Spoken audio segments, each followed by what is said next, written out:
Hey Noah, it's a huge pleasure to have you today to discuss the AI impact on creativity.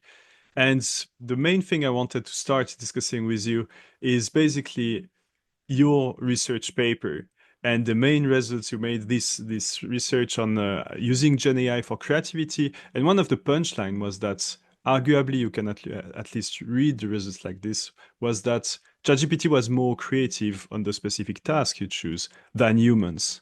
And I'm very curious to know a bit more about the story of this paper and the main results. Yeah, I think this paper started in early 2023, right after the launch of ChatGPT 4, which at the time was really big thing.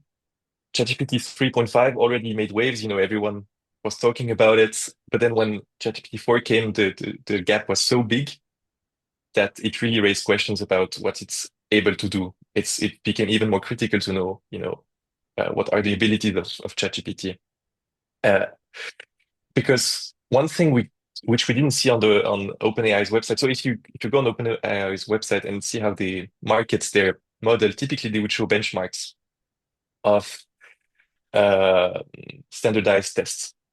Say, okay, GPT-4 was able to beat or to be in the 10th percentile of the bar exam, or it managed to do, I don't know, 97% in the GRE test, or anything. So they have the expensive list of benchmarks. But one thing which was really missing was about creativity, because inherently creativity, it's really hard to judge. It's so subjective. But given that it's generative AI and that it generates things similar to what humans can, or at least that's what we think, or that's what they market, we thought, okay, companies are very interested in knowing whether they can use this tool as a creative output. If they can use it, it helps the workers, and who it might help. And yeah, and those questions were very open at the time. They're still very open. I mean, we bring one piece to the discussion. It's not like we have a full answer. I think research never works like that. Um, and particularly two of my co-authors who were professor at HEC Lausanne, Rustam Hakimov and Raphael Alif, to name them. They came to my office like in, I don't know, March 2023 or something like this. And we're like, oh, no, are you interested in doing something with regard to creativity? And we started it. So we tried to create a benchmark, basically add one more line to the OpenAI's benchmark, which had creativity in it. And maybe it was a bit naive the way we started, but it still says something about creativity, um, which I can tell more of the paper if you'd like. Yeah, one of the first things is you said that it was difficult to define creativity, and since you said Yeah. this, I kept this in mind. And how would you define creativity in the context of your paper, and even broadly Mhm. speaking? So, I mean, before doing the whole experiment, so the paper is an experimental project. Um, we looked into the literature of psychology and creativity. There is a literature of creativity and even robotic creativity, because it's not a new topic. It was already being discussed before, even in the 80s with Mark Todd and others. Um, and it seems like there are a few criteria when you read something that is creative is typically something that is novel, something that you have not seen before, and that is also useful, um, and surprising potentially. So those would be the three main aspects of a creative output. Now we can define it in many other ways, but literature has been centered around this definition. It's very broad. But then the main question was, how do you judge it? Because okay, you can say this is surprising, this is useful, but this is again a bit subjective, right? Something that is useful to you or subjective or surprising to you, it might not be for me, and the other way around. Um, so what we've done, and then now I think is kind of a benchmark. Many people do the same thing now. Is to have something creative. Could be a painting, could be music, could be whatever, something that we deem creative, and ask many people to judge it. So it's like a majority vote. Oh, video is out. Well, let's continue. It's like a majority vote, do you think that A is more creative than B? If a sufficient amount of people agree that A is more creative than B, then we say A is more creative. Now, if there's a small difference, then you could say, okay, this is very subjective. But if everyone agrees that A is much more creative than B, then we make the assumption that it is more creative. Um, you might disagree again with this notion of creativity because, I don't know, like very famous painters at their time were not very successful, and then later on they became successful because we had time to reflect on their work.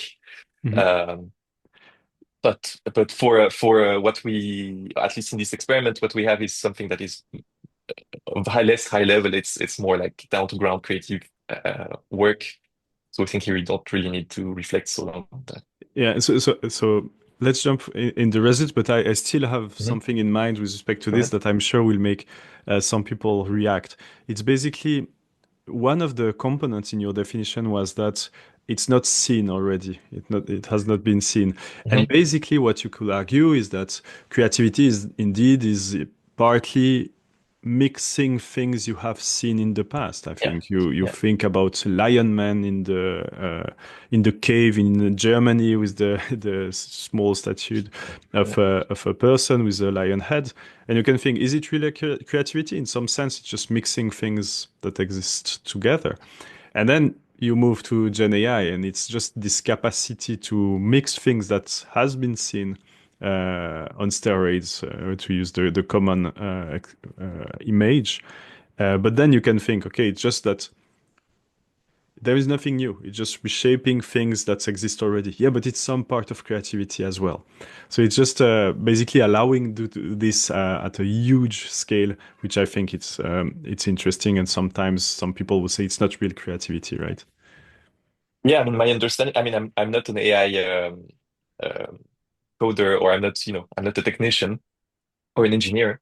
But my understanding of AI is that it reads huge amount of data, and it's not like recombining something that it has seen. It's understanding the patterns that make something valuable to us. And humans are really we learn in a very similar way, right? We don't necessarily recombine two things that we've seen and say, hey, we mash them up together.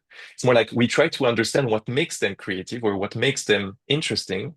And then by understanding this link, we can create something that is, of course, drawn from the past. And you may link two things that were in very different fields and make something that has never been seen before. And you can say it's recombination, but it's a bit more than that. I think it's understanding a bit more what's under the hood. And I think AI is doing this really well at a scale that humans cannot, you know, work. We don't have this amount of compute. We don't have the memory. Um, and of course, I mean, AI has huge limitations. I think probably half of the podcast will be about, what AI cannot do and will never be able to do. And that's a super interesting frontier question. But on a low level, that's what AI is doing, and it's doing it faster and better than humans. Um, so sur surprise, yeah, surprising things can arise from mixing two things that have existed, especially if you understand the underlying links, I think.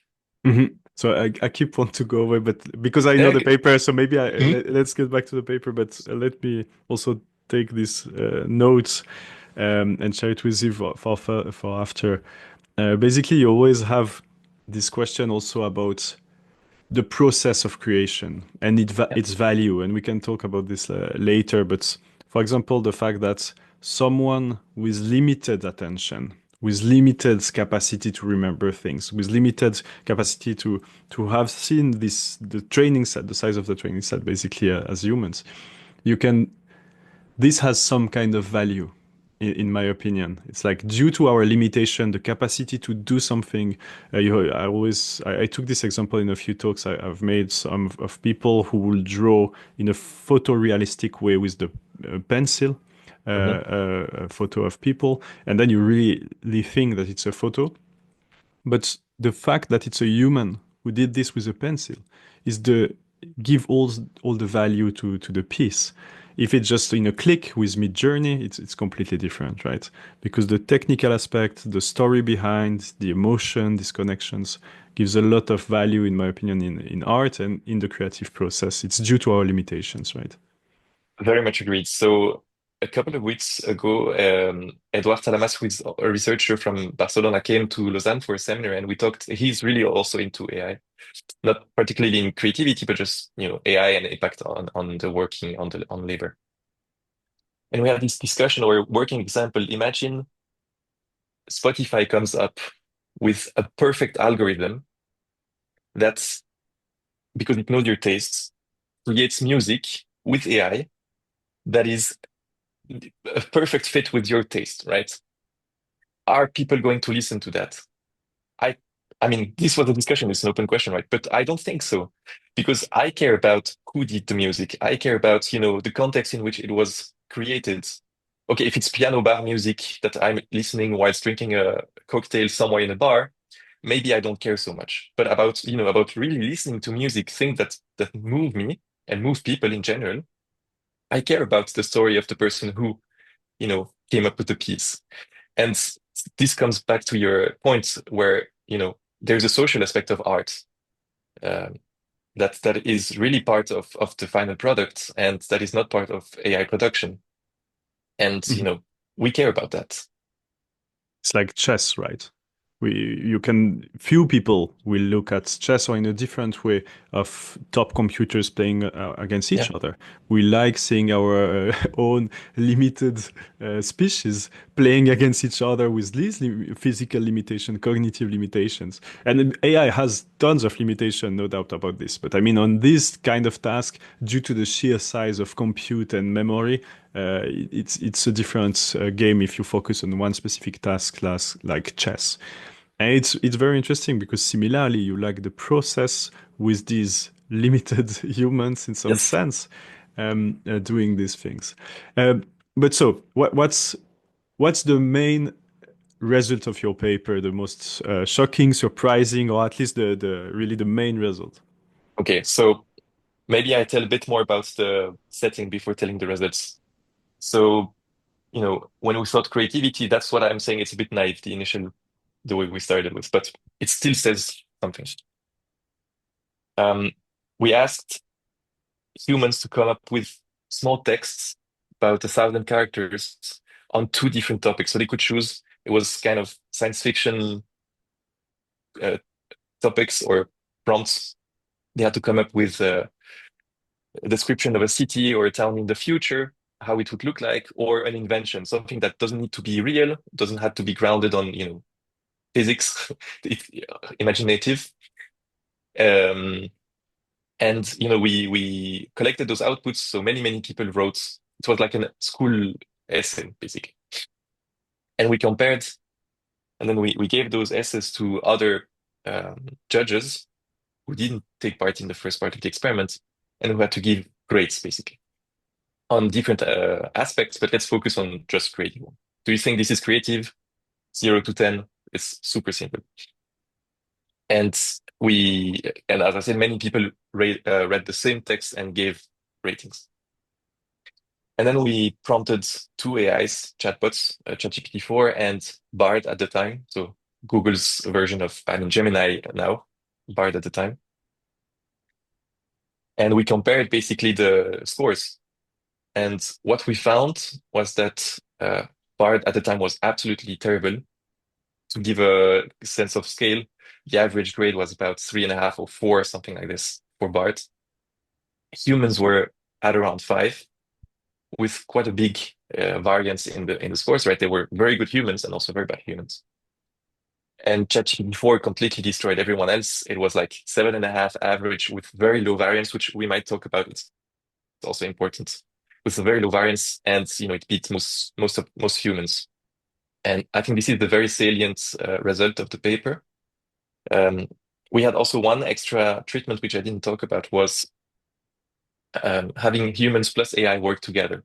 So we gave another set of humans, we gave them access to either ChatGPT or Bard, and they could go back and forth and use the AI as much and as well as they could.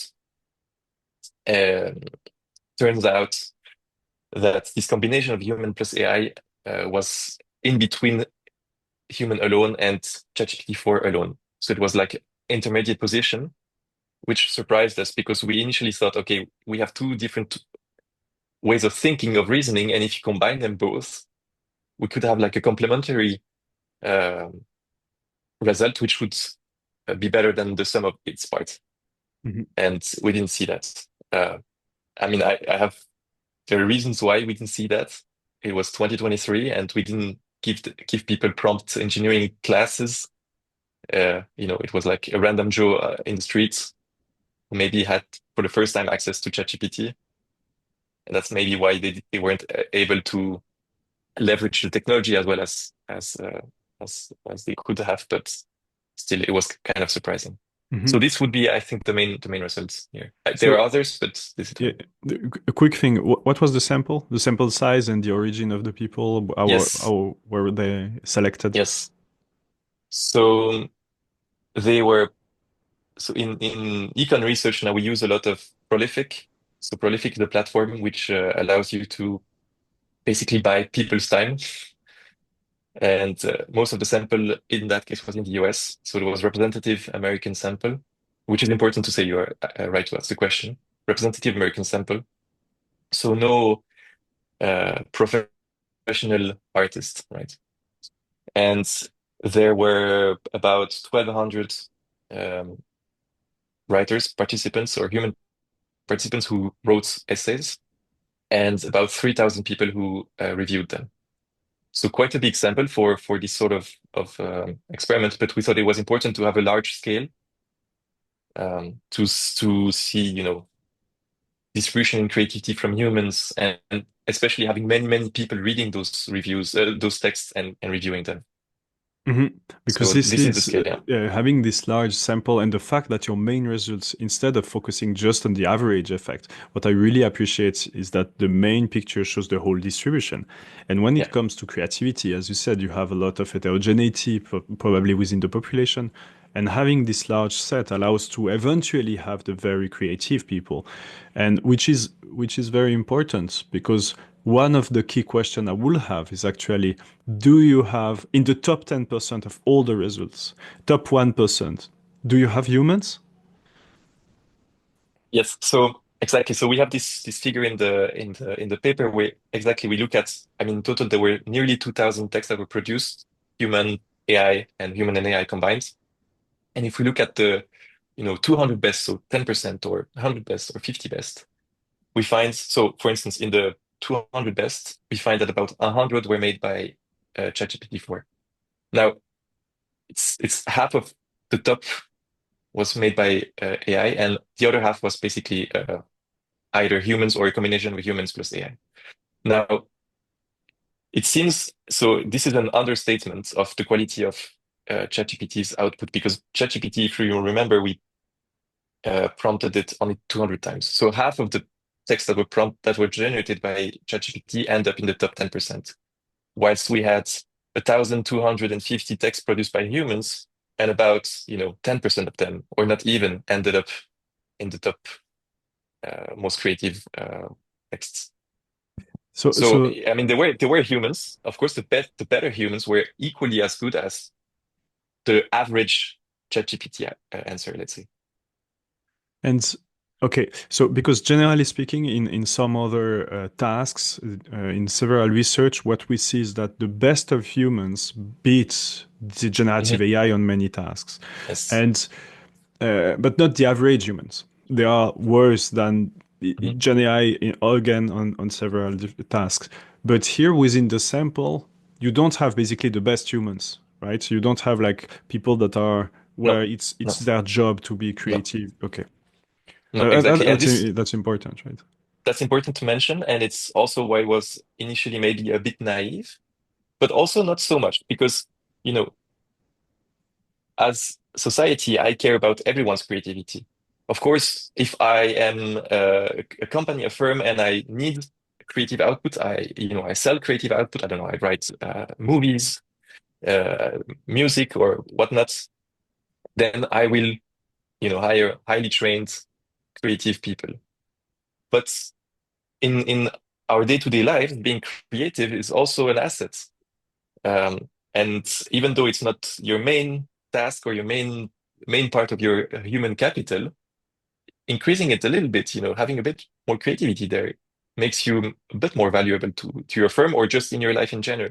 So maybe a quick side note. A few weeks ago, I was down a rabbit hole on Reddit where I looked at how people use ChatGPT in their daily lives. What creative ways, and people are very creative with using ChatGPT. And one of the cutest and most creative thing I read was parents crafting bedtime stories for the kids using ChatGPT because I'm not a parent. I know you are, but maybe after some many nights you run out of stories and you're not particularly creative, right? But you maybe you have a message you want to give to your children and you want it to be in a narrative way. Um, so what people would do, they would go on ChatGPT and tell them, okay, I want to tell my kid or teach my kid this, make a story about this. And I think this creates value because the kid has a better story, a better narrative. Still, the message is from the parents, right? And it increases. It's not top creative people, but still it adds value. So that's what I'm saying. Maybe it's naive our approach because we sampled the random. I mean, representative. It's not really random. It's representative of the U.S. population, and within this, we had trained uh, creative people, but it still says something about the human condition and the way we interact with AI. Yeah, 100%. I mean, these are different answering different questions. What's about general population? What's it about top creative people? And back to your example, I did this for quite a while, Oh, generating did you? Okay. bedtime stories.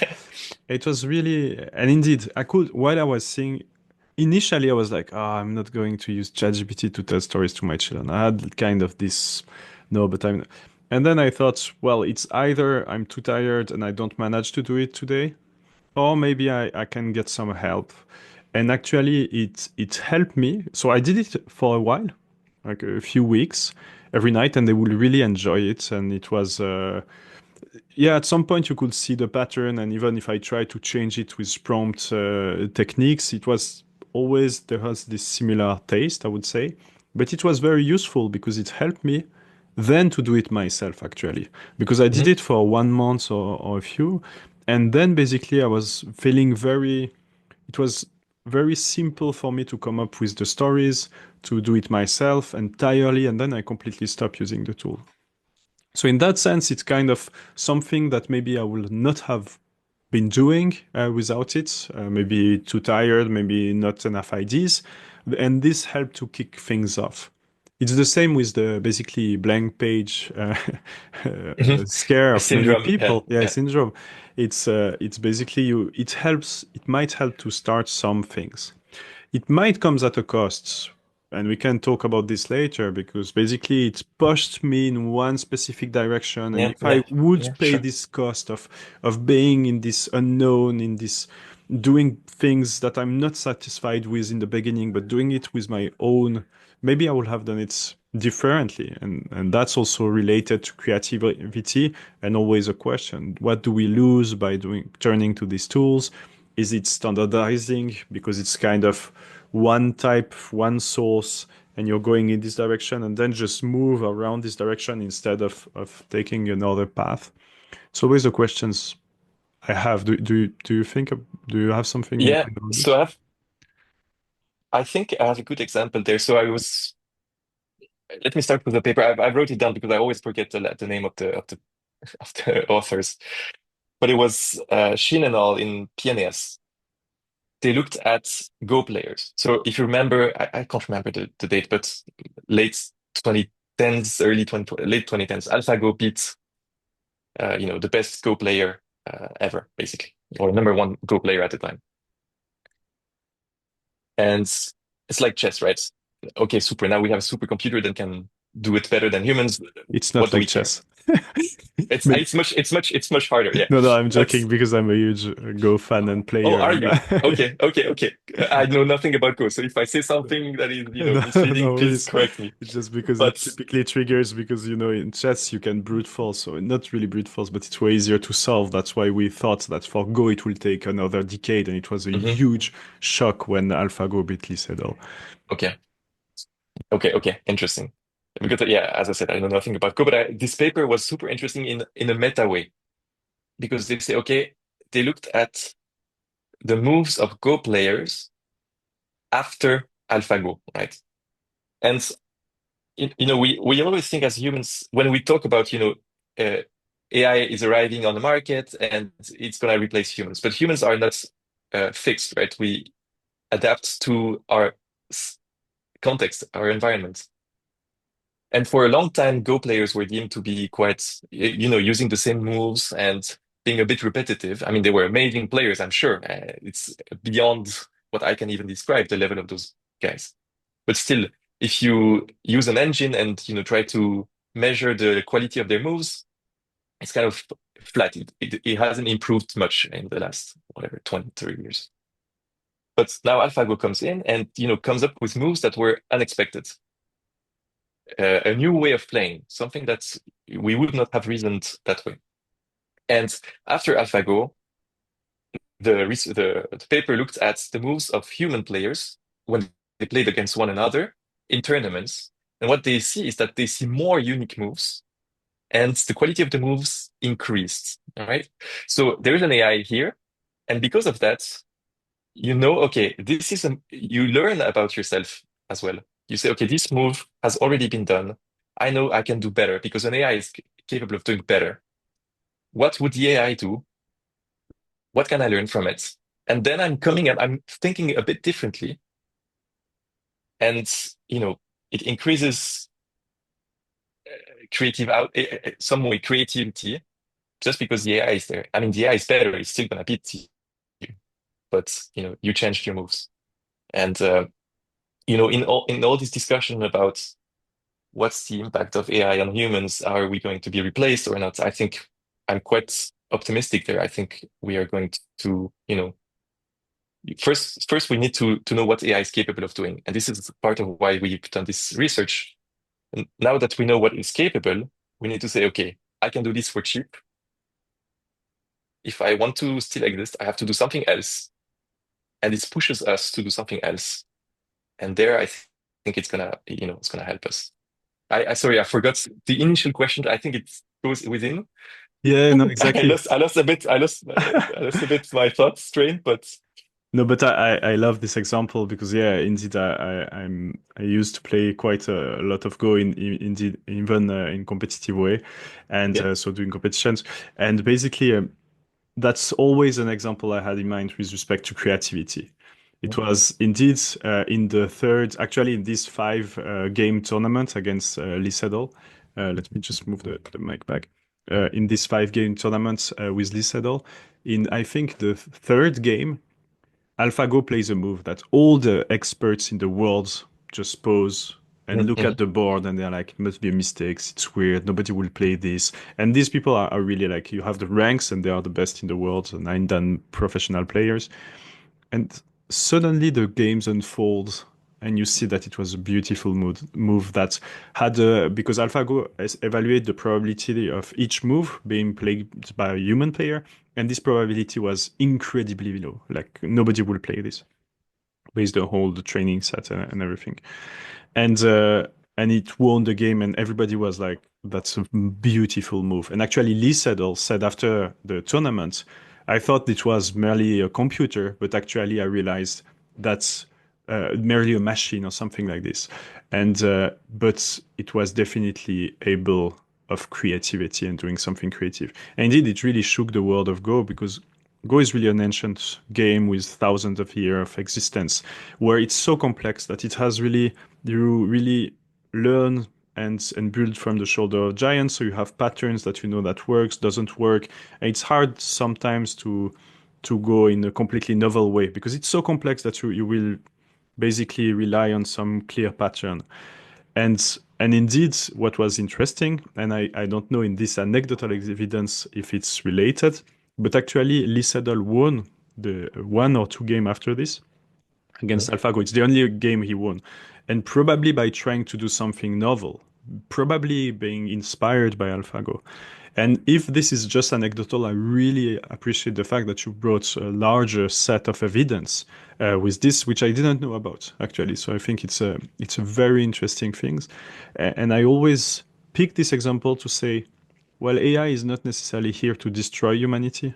Maybe we can also see this all being useless. You maybe have this in between where we might go back and forth, in the sense benefit from it, learning from it as well, and growing as humans without necessarily being dumber, giving all the tasks to do, losing our jobs. You might Mhm. also have this positive feedback loop that might happen. And I think AlphaGo and this beautiful story is a good example. So I really like your Maybe, I mean, in a similar line of thoughts, but going more into what we would deem as, creative. I'm sure Go is super creative, but I don't music, something that talks to more people. Um, there is this idea very recently, music engines or music AI is booming in the last year, where it's being able to compose, maybe not play per se, but already composing music, something new. But and people are afraid of that.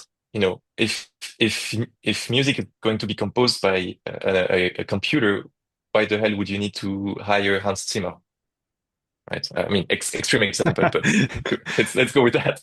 Let's go with that. Or why would I need to, if I'm doing a low budget TV show, you know, I guess some part of the budget was allocated to composing music, and now maybe you don't need to do that anymore. And so the professional in this market are afraid, or some at least are afraid. But then you could think, okay, those who really what we call a breakthrough in science or even in art, something that's completely new. Typically, yeah, it's not really it can be a recombination of two things, but it's also sometimes real breakthrough, something that's pure creativity, which is really rare, right? It's typically this one person, a genius or something. That's the way some people see it, and I think it's quite true for some, especially in those line of work. And if more people are like, okay, this already exists, this a computer can do. Let me do something that the computer would not do. Then the music you hear, because you don't listen to all the music, typically you listen to breakthrough music, right? I mean, you listen to any sort of music, but the one that is remembered for it is typically the breakthrough music. Then maybe more people are going to do that. Again, it's the same line of thought, right? You are being challenged by an AI, by a machine, so you need to do something else. And this something else might be, or is probably going to be better. Are there more people who are going to do that? I don't know. This is, as if you look at an economic side, it's still under discussion. But if there are marginally more of those genius breakthrough out, uh, as a whole, we might benefit from that. And then how you redistribute this, and okay, this is a whole other discussion. But in general, I think AI is really there to improve the quality of work that's going to be made by humans, not made by AI, made by humans Mhm, because of the AI. mhm. So so interestingly, two podcasts ago, I had Professor Chin Hong Soo, who wrote this very nice paper on the impact of AI on freelancers.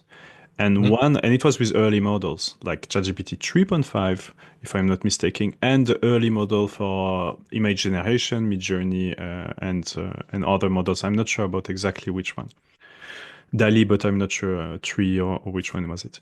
And they observed with co-authors that there was a sudden and lasting drop on this freelancing platform for images Yes. creation from about 17%, if I'm not mistaken, and sudden and stable over time. And these were the early models.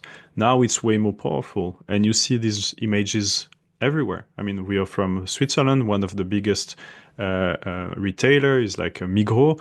And the other day I was going in the Migros, and you have those huge images that were clearly AI Mhm. generated. And it leads to many questions. First, here it's the impact on the job, and and typically for such a company, they can definitely do a shooting with some humans. Yeah, They they were have the means to do very, it. Yeah. yeah, they were very simple images, and I was very surprised to see this. It was so obvious it was AI generated. You had like hundreds of small birds' house behind the person, but as soon as you have this kind of large pattern, at least with these models, you see that it's a mess when you look closely. You have Yeah, birds yeah. with four wings, and it was like printed on massive billboards. I was really surprised. So you do have a kind of this also negative impact on work, and at least on low skilled workers. And in her research, she also found that so reduction of for those kind of low level work, reduction of the demands, reduction of the financial reward, but actually indeed for more complex tasks that are harder to substitute, there were higher financial reward. And also creating some demand for new skills, for skills in AI.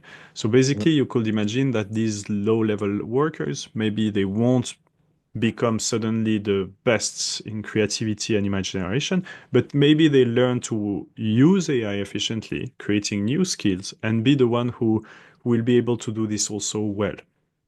So I'm not sure. What's your take on all this? It's a bit Yeah, multidimensional, but. no, this is super interesting because in some, I mean, the paper you showed and others tend tend to suggest that those who are going to benefit the most from the, AI revolution are highly skilled uh, and individuals, right? And other papers, I have Noy and Zhang, for instance, in PNAS, I think, in science, and others, where they implement AI in a real work environment and they see who benefits the most from having access to AI. I think the most telling was customer service, where they had to reply, to customers via chat, right? They had to send emails, and those who benefited the most from the introduction of such system were the low and mid, especially low-skilled workers and mid-skilled workers, because the high-skilled worker they were already efficient, and there was like a ceiling. Basically, you can be a bit more efficient, but not much more. Whereas the low level, they were able to increase the quality of their text and do it more quickly. So there's this very, two paths. One saying the high skilled are going to, you know, benefit the most, and other paths where you see the low skilled are going to benefit the most. So I don't know exactly in what context one is true and in what context the other is true. Um, And I haven't seen much research on that. I've seen actually one, this Edward Salamas again, who presented this paper in Lausanne a couple of weeks ago. I encourage you to read it. It's really, really good. But it's Siri model. It's not with real data. And if I remember correctly, he kind of says, okay, if the AI is able to make autonomous decisions, then who's benefiting is not the same as if the AI is more, being supervised by someone else for key decisions. So maybe there's, just having one dimension which can say who's benefiting, but probably there are more. And it's actually I think it's a key question to understand in which context, who is going to benefit. Mhm. Depends if it's automation or augmentation. Automation might destroy some job. Augmentation might help you to do better your Hmm. job, even Yeah. at the junior level. But that's indeed a really huge topic.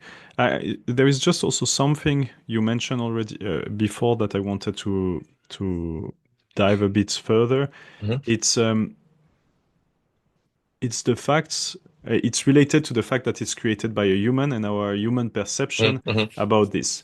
Hmm. And basically, in your paper, I'm not sure, but you have some evaluation if people could identify the raters, if they could identify if it was AI Yes, generated or not.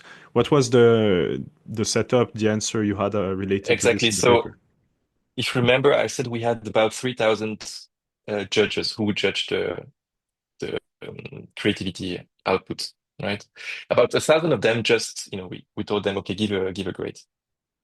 The next 1,000, what we did is we improved the text that were produced by humans. We gave it to ChatGPT basically and said, hey, correct for grammar and typos. Because we were afraid that the results would be driven not by the quality of the output, but just because humans may make more grammar mistakes, which is not what we're interested by. We're interested by the intrinsic quality of the text, not necessarily the form in the most technical way. And here we see no difference. But then we had a third wave of raters or judges who we would say, okay, here are 20 texts you're going to rate. Some of them are AI generated, some of them are human generated, right? Give give your rating. And then after they've done that, we say, hey, here are the same 20 texts again. Can you tell me if it was, AI or human? And we know already that humans, at least at the time, were quite bad at distinguishing, uh, whether it's a machine or a human that produced such a text.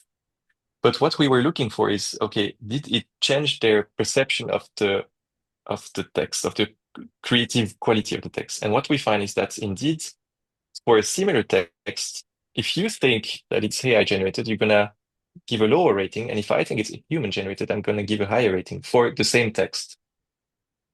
And we do like a small econometric tricks to make sure that it's, really comparable. But the difference was quite important. And it really talks into the literature. Literature has already talked about this. We might be, as humans, we might be very averse towards AI, and we kind of don't want it to be part of part of our world.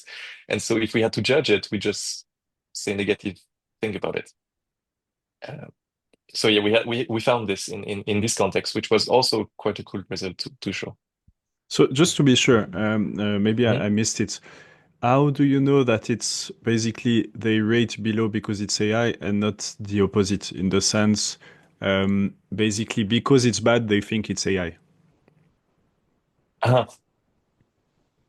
Uh, so what we do is in in second wave, we have text A received average whatever 5, and then we have the same text A that is shown to another group of people who then had to guess whether it's AI or humans. And we see the difference in grade. So it was 5 in text A for wave 2, and it was 4.8 for this particular human who rated, for this particular rater. We know it's a 5. He gave a 4.8 because he thought it was AI. And the other guy in the same wave who thought it was human, he gave a 5.2, right? And it can be because there's fixed effect, raters are slightly, I mean, I don't want to go into techniques, but maybe it's because the fixed effect, some raters are more stringent, others are more generous. But if we control for that, because we know if they're stringent or generous because they rated other texts, then we can identify clearly, the effect of whether they think it's AI, and then, compared to what others have said, they are more uh, stringent just because they Very think cool. it's AI. Yeah, it's really clear. Thank you. Yeah, I was curious how to disentangle the two. Yes, so basically also related to this, right? To our emotional connection to the fact that it's AI generated and the value. And also which leads also to it ties back everything together in my opinion. Um, Also related to work and the impact on work because if you think about the Ghiblification, Yeah. these huge new models from ChatGPT, and then you have all these AI generated images that resemble to this Ghibli studio style, which were traumatizing for me because I really grew up with these movies from Hayao Yes. Miyazaki and really loved this and really was inspired by the creativity, by the beauty, the everything in most of his movies. And suddenly you have this everywhere, and I had huge debates, emotional debate. I was really not objective with many people, And in particular, some people were like an early reaction I got from people who didn't know actually who was Hayao Miyazaki and the Ghibli studio, who would tell me, well, it's just it's a huge marketing boost for them, right? Now people will know them. I was like, first, he's a legend. He doesn't need Mhm. this type of He doesn't need agenda. that, yeah. Second, he actually hates the idea of generating things, so he definitely will not be happy about such kind of marketing campaign. Mhm. And third, I was more also worried about the mass of people who are impacted, smaller artists, where basically the style is stolen and they lose maybe their competitive advantage because you can create similar images, but it's hard to pin down. Oh, this is this artist. Oh, this is from Noah Bohren. And basically it's lost there, and then you just generate things, and the person who spent their life maybe finding this style just lose their competitive advantage to this machine, which ties back actually to this also TED talk, famous TED talk. Mhm. I'm not sure about the name, Newton Rex. So I'm not sure the name of the We can look it up, person. yeah. And basically, who was saying, this big AI company spends millions, sometimes billions, to have enough compute for AI and to have top engineers to build the models, and then they expect to have basically the training set for free, Free. which has huge impact. You're virtually stealing the work from many people, because actually the training set, you could give it, you could share it online. You could say, okay, this is the training set we use to train this model. They don't, because also they know No. that it's probably full of copyright violations, infringements. So that's also something I want to hear your thought about this huge topic of copyright violations, of how it affects creativity, because we are both economists and basically trained economists, and basically you know that you have incentives and who will want to keep doing these things and Yeah. go in creativity and do these tasks if it can be automated. So it's, yeah. What do you think about that? Uh, I don't have a very clear-cut opinion there. You know, artists should be rewarded for their work, point blank. This is, I mean, this is as clean-cut as my opinion is. Then after that, I don't know. But artists must be retributed for their work if it's used by someone and if it brings value to a company, to a private company who then are making profit out of that. Then, part of this profit should go to the artist or to the author. And we are in 2025, and I'm sure there are means to tie the training sets to the artist and then make sure that this artist is being rewarded. Now, so this is like, of course, nice world, um, optimal thing to do. But now those models are out, right? It's not like we can go back in the past and say, so those models are back, are here. They've been trained already. People who the training set will probably not get rewarded uh, for what has been done already. So, I like this conversation, but I don't see where it goes. I mean, for the future onwards, I think it's really important, even if it slows down the development, that you make sure that people that we pay the people who this training set is based on. But again, the incentives from the states is not to slow down this development of AI, right? It's quite the opposite. There's big race between countries, and typically those countries are also those who uh, make the regulations. Right? And so there are many competing agendas, and I hear that the artists are not the ones that are going to be put forth.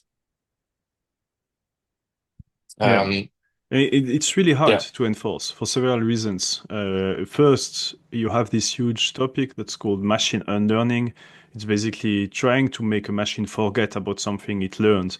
And it's very hard because you know that the training set is massive, and then it's dilute in maybe sometimes more than 1 trillion parameters. It's a huge field now to try to understand where did it learn and where is it within its yeah, memory. yeah. It's valid for privacy. It's valid for example, racial bias. Where is it in the training set, and how Yes. can we adapt this? And it's very complex to make things these machine unlearn concepts. So first, that's a huge barrier. As you said, it's already in there. So with the current models, it will be very hard to opt out, basically, if you want, for an artist. The second is always you have this regulation that's suggested, but now you can with the EU Act, you will have to have the watermark to say that it's AI generated. Yes, fair enough. But you also have already models that are kind of on the not official Black models that you can have on the black market, the dark black web. market the black market models, yeah. Yeah, exactly. And you won't have any Yeah. watermark, or you can manipulate this. And so I think this also creates huge uh, questions. Sure, these watermarks might be useful. Like most of the people will be affected by this, and you have to basically engage into a criminal activity to basically avoid it, which Mm. is already a huge barrier. It's not proof. It's not like a solid proof, but it's a good direction, but has limitation, of course. Now, to go back to your initial point, so it saddens me that, huge artists like the one from Studio Ghibli, I have to say I didn't know him before. I've seen his art, like some pictures before, but I didn't know it was from him, or drawings, I should say, rather. And it saddens me that those very highly creative people are saying, if everything I'm doing is getting copied the next day, I'm not gonna do it anymore. I'm gonna do something else. But also, I have a hard time seeing those people doing something else, Now that they've invested in this skill, what else are they going to do? They're super good at that. And probably he's going to continue doing what he does. I don't know him and others. And for the new generation coming in, maybe they know upfront what they have, what's going to happen. And still, maybe the trade-off is worth going in because they can use the work from others more with more efficiency, and come up with something that is new and that AI hasn't done yet. Coming back again to my line of thought. And there, I think they would speak because there is value to create something that the AI cannot create, right? And I think the incentive is there now. I think Um, that's a very strong point. But for destruction, let's get back to Lee Sedol, so mhm. this Roger And Federer of, Diego, of Go, yeah, and he stopped playing. He said, did "Now he? I wanted to be the best in the world. Now I know a machine is better." He stopped. Okay, But that's maybe now he's definitely an outlier. With maybe, really yeah, yeah, like really entirely dedicated to his heart to Go, and basically with a special way of seeing the world and this and probably an outlier. But still, I think it's an interesting anecdotal evidence to say that some people, maybe yeah. even top in the arts, will be like, well, you know what, I'll stop. You can consume this if you Mhm. want. Yeah, this is a slightly different story, but it's But yeah, maybe then, so if we look at chess, where the revolution, beating Kasparov was what in the 90s, 80s, yeah, 90s. I don't have and this in end mind. of 80s, I would say, but I'm not sure. I'm not sure. Something like that. And maybe I mean, he didn't stop playing, but maybe he would have stopped playing. But then, would we have had Magnus Carlsen then? Because Magnus Carlsen, he had access to Stockfish and all of those engines to train himself and become a better chess player. And now he's a super exciting player. Everyone loves to see him because he's the level is so high. And this is what I'm saying about generation, right? So maybe of course, there's going to be a generation gap, and perception is going to change. But I'm sure, you know, people are happy to see again to see Magnus Carlsen doing what he does, Mhm. and he does it part. I mean, he's an amazing chess player. He would have probably been. I mean, it's hard to make hypotheses, but he would probably would have been the best player also 30 years ago without Stockfish and without engines. But now he's even better because of that. Mhm. Yeah, so quick correction from what I said. It was in 97. You were right, end of Oh, nine, 90s. nine. Okay, And 97. so in your work as a researcher, is it helping Yes, with creativity, those models? What are you using I them think for? so. I think so. So this is a classical question, right? When you meet someone in a conference or just a colleague, and you start talking about Gen AI, the first question that comes in is how do you use it? Because everyone is interested in, having an edge and see what other people are doing that you're not. And I think this is a really cool, start of a conversation with someone because Yeah, yeah, and there's so much unknown. Yeah. economists, So and you I want to find know? Yeah, please. exactly, and I find actually the creativity is from how you use it also, right? Because I've talked to Mhm. some people, and they, for instance, one told me, in ChatGPT there is this parameter where you can, say prompts like it's a general prompt, it's a longer prompt, which is going to apply to all of your future chats. And what he did is he took a bunch of papers he really liked the style of, and then gave it to ChatGPT and say, hey, describe the style of those papers, I don't know, econometrica paper or very well written papers. Describe the style of those papers in, a few bullet points, something that would fit in the initial prompt you can give to the settings. And then he gave it to the settings. And after that, every next iteration of, every next messages he exchanges on the chat followed the syntax of the papers he liked. And this I find very creative. And so I've applied this. I like that. Um, but I'm not answering your question. I think it's more of a meta thing. So I think the creativity now is also part into how you use it. You know, it's not like a fixed thing and everyone has the same. You can use it in very different, in very personal ways. Um, but now to get back to how I use it, um, in our work, I mean, you would know even better than I do. You ask yourself new questions, and sometimes you need tools that you don't know about, right? And because questions are very specific, and you want to be answer it as properly as you can. And typically, I would use it for econometrics. So I have this new question. I know a few tools, right? But I don't want to be biased by the tools I know. I don't want to apply the tools I know to a new question just because it's the tool I know. I want to use the best tool for that, right? And so if I describe properly enough, I mean, you have to describe well your problem and say, okay, what in your training set, what other people have done within this context to answer this question properly.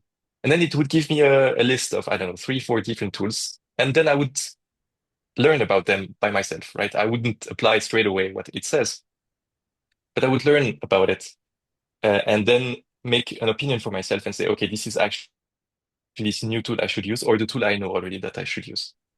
So, and this makes me, I mean, creativity again is multi-dimensional, but I think it makes me more creative because I use a tool that is more akin to the problem I have or more suitable.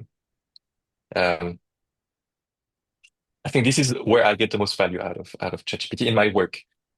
Now, of course, as your audience will have noticed, English is, at least for me, it's not my mother tongue, and research is done in English. So, you have to write things, and sadly or not sadly, I don't know, that's something my supervisor always tells me. Writing a research paper is, showing results, but also telling a story. And it helps you telling a story in a language that is not your own, right? And I use it for that. It's still my paper or our paper, right? Because it's our result. We put the work in, but we can make it a bit more narrative friendly and a bit more compelling with better words. Uh, all the good for it, I think. Yeah, I think it's an early discussion I had with many people in research. Is that basically you have everything done in English. You have some people it's their mother tongue. Some people who are just more fluent, better Mhm. at writing, and while it's important, I mean it's sometimes too important in research in the sense that we have tons of research, tons of paper to read, and making it like catchy, exciting is unfortunately important. And we are subject to Yeah, these personal biases. If the title, I mean, I have many papers with exciting titles in mind. Should they stay or should they go? It's a paper about migration and conflict and weather shocks. yeah, I have the yeah. paper from Very good. Matthias Koenig. in mind, which is Make Trade Not War, which is actually one of my favorite paper, but it's a very catchy Mhm. title. I wrote one where one of my co-author find the name was Saving the World from Your Couch. Basically, you have a lot of also marketing technique in research storytelling to make it catchy and to have during your presentation a good hook basically. As anything, if you want to people to listen, you need to have good techniques to tell a story and Yeah. present the results in a catchy way. And basically, this arguably will level the playing field. Yeah. Some people who are not good storytellers but have really great results might be now able to share these stories in a catchy way, which is great in my I think it's a great thing because we should not have actually these biases when it comes to science. We should be No. focused on the results, the value it brings to society. And it's almost problematic if we are basically subject to some kind of marketing strategy to think that these are the best papers. So in that sense, I do think indeed that it's a good thing. And the more and more, I mean, time is passing by, we are used to this kind of cheap copy pasted output. It seems that's I hear more and more people saying, I'm sure this is made with AI, and I'm sure this is Yeah. kind of what ChatGPT will write, and that's typically the you have the whole discussion about the M dash or the the right the one of Yes. this sign that just ChatGPT is using basically all these AI tools. Initially, it was about the word delve that nobody would Mhm. use, and suddenly you have a surge of this word anywhere, everywhere, in particular in research.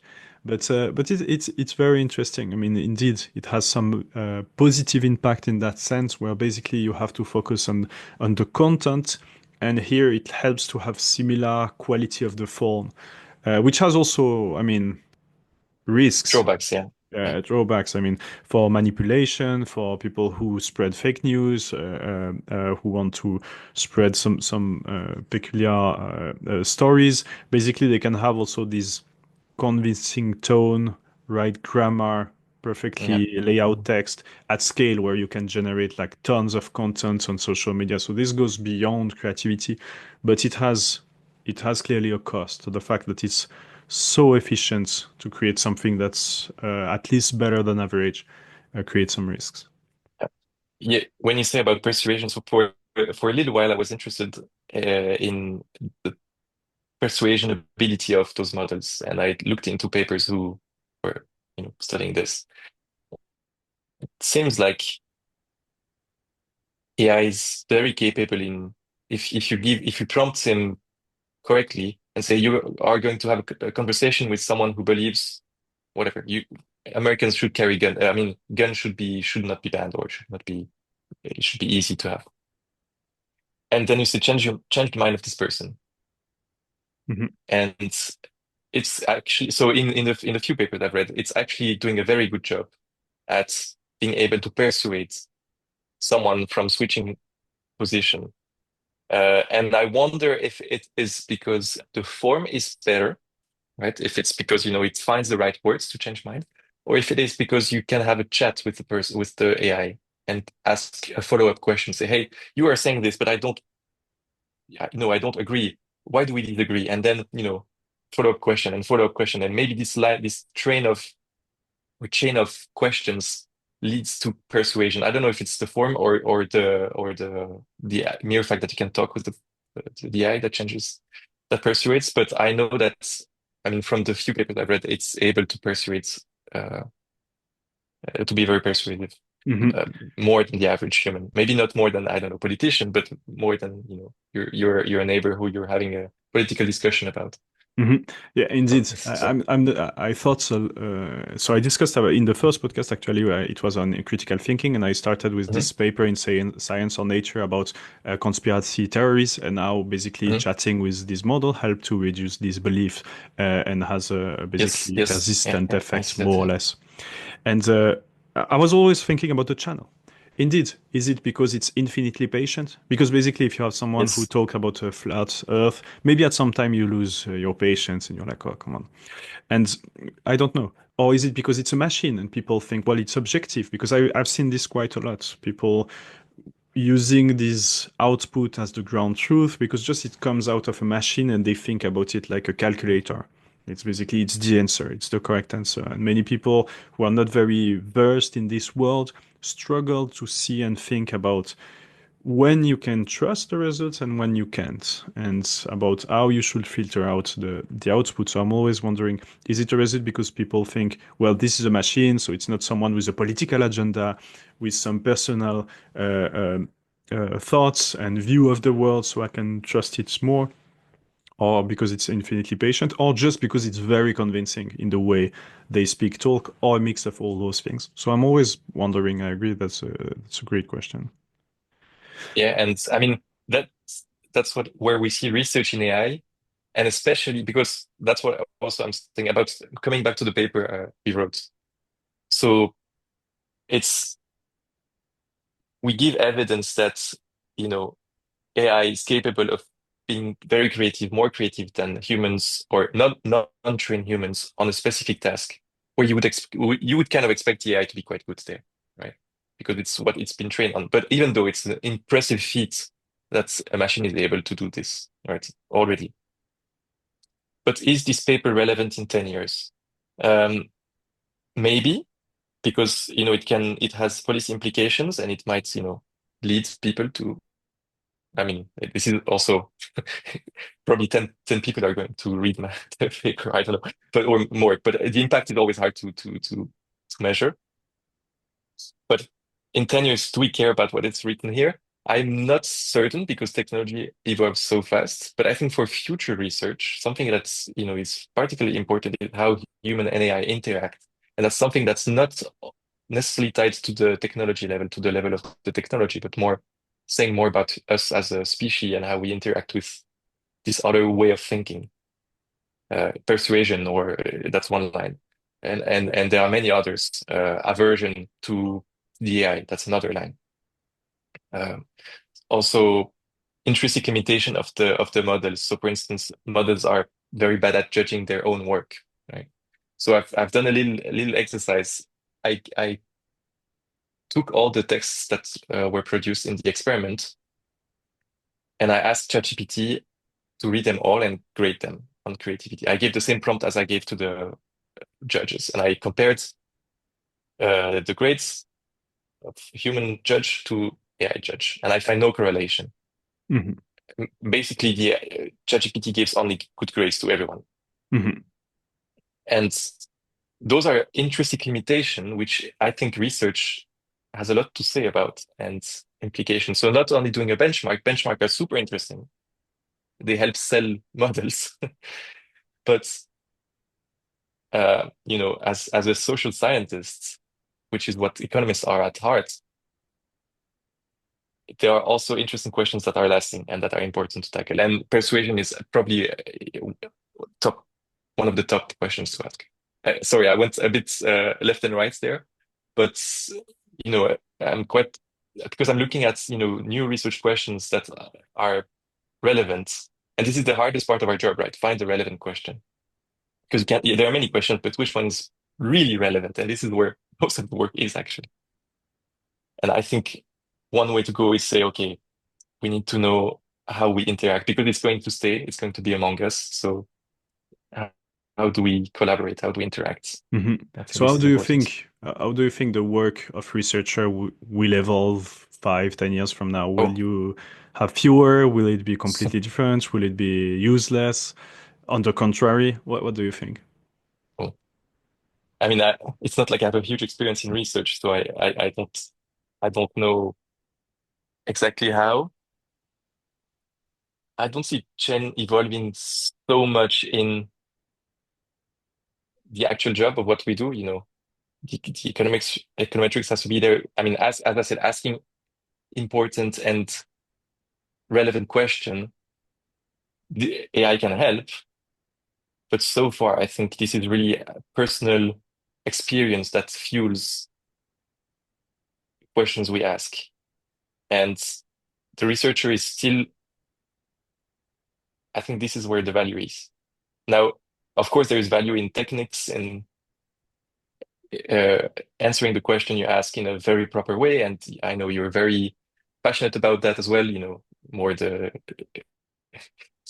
causal inference and all of that, which is super interesting and important.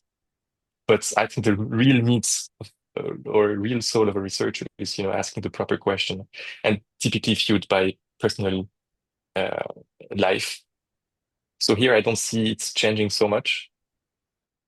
But now in the way you carry it, of course, yeah, I think it's gonna evolve. Which direction? I don't know. Maybe more people are going to maybe we're going to come up with more papers per year or being more productive or being quicker at The answering opposite will questions. be nice to have The fewer opposite would paper, be but yes. more relevant. Because basically, I could The imagine opposite would be this nice. is definitely confirmation bias because I would probably argue for fewer against publish or perish and fewer more Mm, focused and essential papers, arguably. But and I could imagine this. I mean, you can with paper mills that already exist, and you can generate these papers really quickly now, like the quick papers, simple papers, with some cheap results or something, and a nice story because you can generate this really quickly. I think it might create an incentive, as you said, to have this breakthrough rather. mhm. This will be really your benefit, your the thing you can market. So that will be very interesting to see if Yeah, it affects in this yeah. way research or not, or if we are flooded and it reduces the value of And science. last I don't know. one final note on that. Again, I'm going back to this discussion with this Edward Talanas, who really was a cool conversation. And one thing we had, so it was all hypothesis and what would happen in the future. It's like big ideas. One question is that imagine now researchers are able to produce whatever paper. So an AI answers any. You have a question, AI does the paper for you and does everything, right? Does the econometrics, does the data collection, does everything, writes the paper. You just ask the question. Now, the researcher would still be very valuable, first to ask the right questions, but also Mhm. to curate. And curation is a very human thing to do. So, out of the zillions and zillions of papers there that are AI generated, potentially, yeah, it's not, it's a hypothesis. You'd still need someone to curate, and basically, you would have a personal brand, and people would follow you and like you and you would bring value because you select things that are interesting, that are important. And this can be said for many, many different other line of work. So music, imagine there are, I know, zillions of music that is super well produced and blah, blah, blah. Yeah. Let's say not tomorrow, but say in 10 years, I don't know. Hard to say when. We would still need someone to run a festival and decide which music is gonna get played. And this is also an intrinsic value of humans, um, which I think we don't think about it yet, but it's a value we have that we don't know of yet, or we rarely talk about. Mhm. But curation is important. Curation is a very human trait because we speak to humans, right? Curation is taking a lot of work and saying this is going to interest other humans. So it's like a human-human interaction, Mhm. but valuable to everyone else who are not made out of silicium. Yeah, yeah, indeed. And indeed, I mean, the fact that you're unique, that you have a voice, is something that might be more and more. I'm not sure who was arguing for this recently, but I've seen this recently also by several voice in AI that having your own voice is really even more valuable today because you Mm, want to have this general voice with more better than average output from Gen AI, but actually usually you really care about someone because they have certain potentially flaws, potentially limitations, but at least a certain tone, and this makes you unique. And again, back to economics, if you're unique, you're basically in a monopoly, so you have value. So you not necessarily will be competing directly to this general noise, but you manage to stand out and bring something else. Maybe one last, that's my favorite question to finish the Let's podcast go. is, generally speaking, are you more hopeful or fearful about the future, and in particular related to your work, but in particular to creativity? No, very much hopeful, I would say. Um, you know, I've I've changed minds a few times. First, I had a mind, but I didn't have the knowledge that I have now. Not that I have a huge knowledge, but this is part of my work to get informed on this. But I think now I settled on being very optimistic because once more, um, I mean, optimistic in a sense that as a society, we are going to get produce better artistic outputs. Uh, in general, if the quality increases, I think we're going to be best off. Now, how we use it, who is going to benefit from it individually? Now I can be a bit more pessimistic. Some people might struggle, uh, but as a whole, I think it's I'm quite optimistic.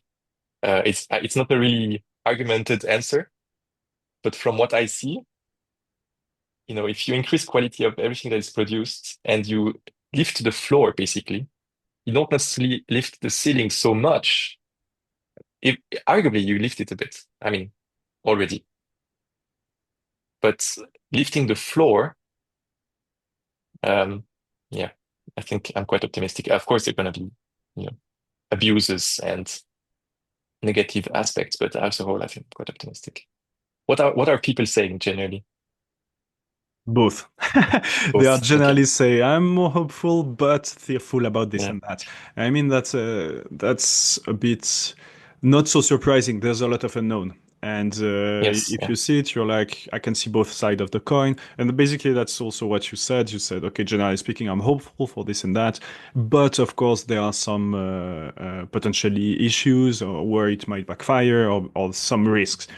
And I mean, this is just, I guess, really normal. It just when I ask this, it also helped to frame this as a final message between the two sides.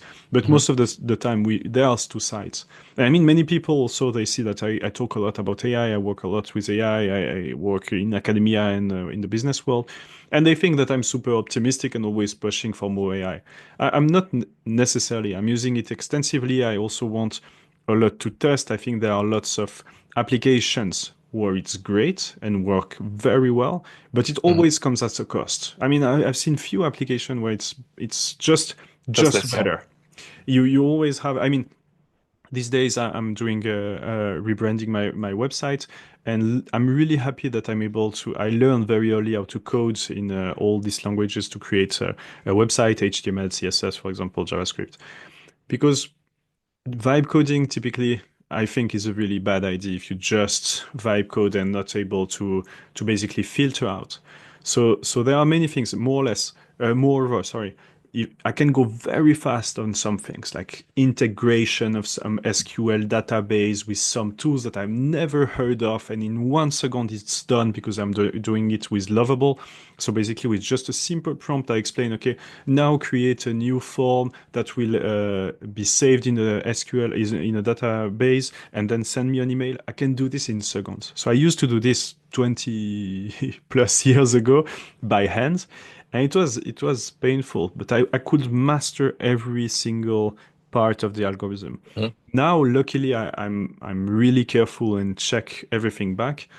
But basically, first, if I'm not doing this, first anyway, even if I double check the result and spend time analyzing, I lose almost everything with learning. I mean, I'm learning very little because I'm just everything is automated and it goes so fast. So I think it's always at a cost. And my take today is really to use AI really responsibly and consciously. Like I make the conscious choice. Okay, I'm going to lose something if I'm using AI for this. I am ready. Am I ready to lose this to win on something else? So typically here, what I'm winning is that I can go fast. and then I'm more productive and can focus on something else. Some other type of the job where I care a bit more about rather than doing my website, more on my specific work in causality and AI implementation, or just time with my family. And I mean, these are choice. You always have Mhm. limited amount of time, and how do you want to allocate optimally? So that's basically also my view today. It's not we should always use AI. AI is great. I mean, there are stuff that are worrying, destructive, and creates inequalities. You have potential to create also to level the playing field, so to help. But there's tons of unknowns. And that's basically the whole idea of the podcast, is to talk with varied people and listen to them and try to understand what's happening today and try to uncover or predict slightly, infer what might happen tomorrow. But I mean, it's lots of unknowns. So back to your Yeah. question, indeed. Usually most people see both sides.